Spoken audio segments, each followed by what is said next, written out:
Lakini kwa sasa tunaenda kusikiliza wimbo unaitwa Kesho ya Baraka Zangu, ya kwako kabisa ndugu yangu Example Mtumishi. Amina. Watu wanajiuliza anaitwa Example Mtumishi?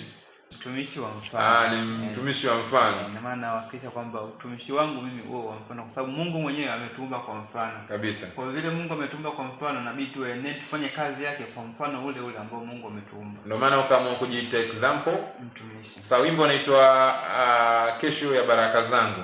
Kabla tujaenda kusikiliza, kwa yule ambaye anatusikiliza hivi sasa, huu ni wimbo namna gani? Kitu gani cha tofauti zaidi ambacho ataenda kukisikia? Ujumbe gani zaidi ambao umeulenga kwake? Tuna nyakati nyingi ambazo watu wengi wanapitia changamoto na wanaweza kukata tamaa. Lakini hii ni tumaini ambao nawaamsha watu waweze kupata tumaini jipya, kwamba hata kama leo umekosa, jua kuna kesho. Na ndio maana kusema mwanzo kwamba kuna wengine walikuwa wamepanga mambo makubwa mwaka huu lakini hawajasikia, lakini liko tumaini jipya ambalo Mungu anaweza kufanya upya tena.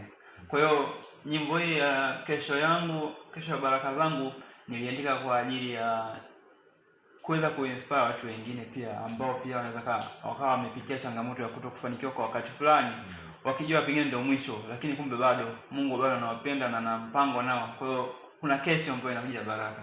Bwana sa Mungu bado anakupenda na ana mpango na wewe, na kuna kesho inakuja na ni kesho ya baraka. Na ili uweze kuitengeneza kesho, basi inaanza leo au vipi Na leo basi kesho anaitengeneza kwa kufika pale Ngomeni Kimara Temboni kwa Kwani na Mwalimu Musa Richard Mwanzo akishiriki. Baada nenda kamwombe Mwenyezi Mungu ili kesho ya baraka zako iweze kufika. Wakati mtu kweli, watu wengi kweli wanapitia hivyo. Kwa hiyo wanatamani wapate faraja. Unawainuaje hao watu waweze kuinuka tena? Wakajua kwamba Mungu bado yupo na anaweza kutenda tena. Ni nyakati kwamba Mungu atende tena, lazima pia uwe na subira na kusema kwamba nitasubiria kesho ili Mungu atende tena. Hata kama pengine leo mwaka huu alitenda, pengine hawakuwa makini kuzinyaka zile baraka, ila Mungu atakapotenda tena mwakani ndio utaona baraka zako zitakuja. Ndio maana nikasema hii inaweza kawagusa watu wengi kabisa.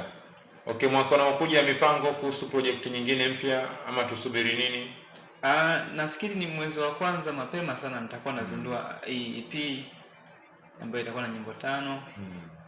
Naamini sababu hizi nyimbo zote sijafanya video, kwa nafikiri zitakuwa nafanya video na ili Mungu azidi kupata utukufu wake kabisa.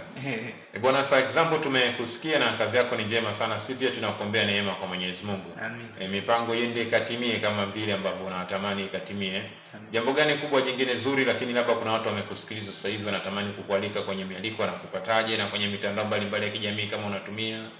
Natumia Instagram Example Mtumishi, TikTok Example Mtumishi, Facebook TikTok Example Mtumishi, YouTube pia Example Mtumishi.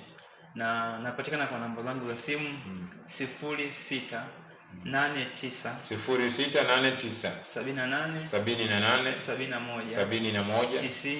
96.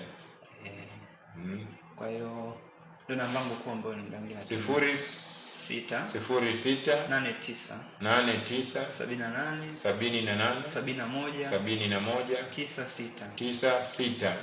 Bwana sawa, kama una lolote la kumwambia, comments nini, kamwalika chochote kile ambacho natamani kufanya naye, basi unaweza kumcheki huko, anaitwa Example Mtumishi. Lakini kubwa zaidi, nenda pale YouTube, andika Example Mtumishi, andika Example Mtumishi, utapata nafasi ya kuona kazi zake nyingi nzuri ambazo amezifanya. Cha mwisho cha kuzungumza na watu, wewe ndio ulitamani kuzungumza, sijakuuliza.